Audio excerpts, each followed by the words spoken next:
What do you think about Boyan Slat? I have never heard about him.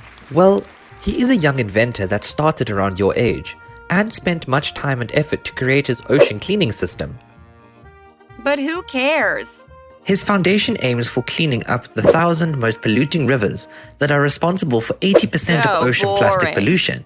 They aim to do it by 2025. There is no hatred of adults in his line of work. I am definitely not a fan of it. Sorry, what? Have you ever thought of enforcing your ideas to more powerful people? Since you get to meet them very often, how about to the government's officials from different countries such as the United States and China? No. Since they are either highly influential people or are the main cause of climate change. I don't understand your point, Mr. Greenbeans. You see, Europe relatively is damn clean, so to speak. It has tight regulations for environmental care. No. I mean, relative to the US and China, of course. What do you think about that? Are you saying my climate movement is totally useless? Not exactly. Look at the main producers of CO2 worldwide. So what? Wait. Let's make it simple. We take Germany as an example. Its population is about 8 times bigger than your home country, Sweden. Germany is the 6th biggest producer of CO2 and creates 2.2% of global emission. Let's assume all Germans could have expensive electric Tesla cars to drive, luxury Tesla yachts to travel across oceans, and Tesla airplanes to travel, that is, if they make one. And let's say all Germans would work together to create zero carbon emission from transportation. Of course, creating Tesla vehicles would cause lots of CO2 by itself. But let's ignore that just for a moment. The impact of all this type of lifestyle would be 22% of that 2.08% worldwide. That means 0.04576% annual worldwide impact in CO2 emissions. It is too low. Damn it. But it's better than nothing.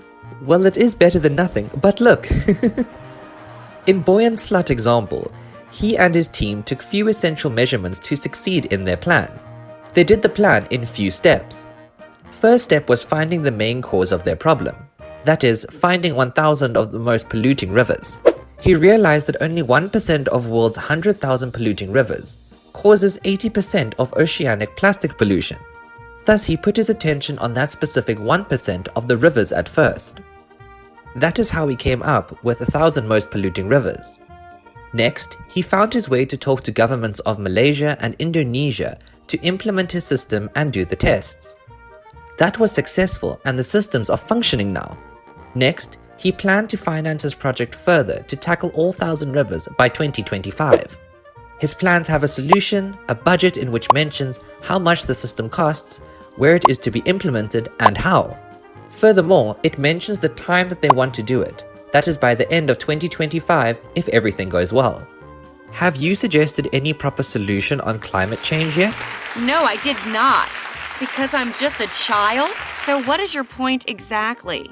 My point is that it is easier, faster, and more tangible to pursue specific results from known organizations, companies, and governments to stop climate change in compared to if you would want to ask every individual to do so. At the moment, all you and your political friends are doing is to raise taxes, and that is without offering any proper plan. Even worse than that is that you are selling us a new luxury eco lifestyle. Someone called you a puppet regarding to this matter, by the way. No way! You are so mean! What is the benefit to it? If a middle-class individual pays higher taxes, electricity bills and public transport fees to governments, because they don't even present us a plan on how they want to save the world from climate change. What the hell is CO2 emission to a person who is having a hard time financing his or her own life? I need to address this issue that some companies use you as a puppet for selling what they call it eco-friendly products. Whether it is an expensive electric car that so much CO2 is produced to create some of its parts, or it is an eco-friendly product which normally costs more than it should be. Most of these companies are not helping reduction of CO2 emissions at all. They, however, earn a lot by using this eco lifestyle that you as an influencer are promoting. You see, stopping the climate change shouldn't be a fashionable lifestyle, but rather it should be an organized cooperation which is probably done globally. I agree. There is more to this problem already.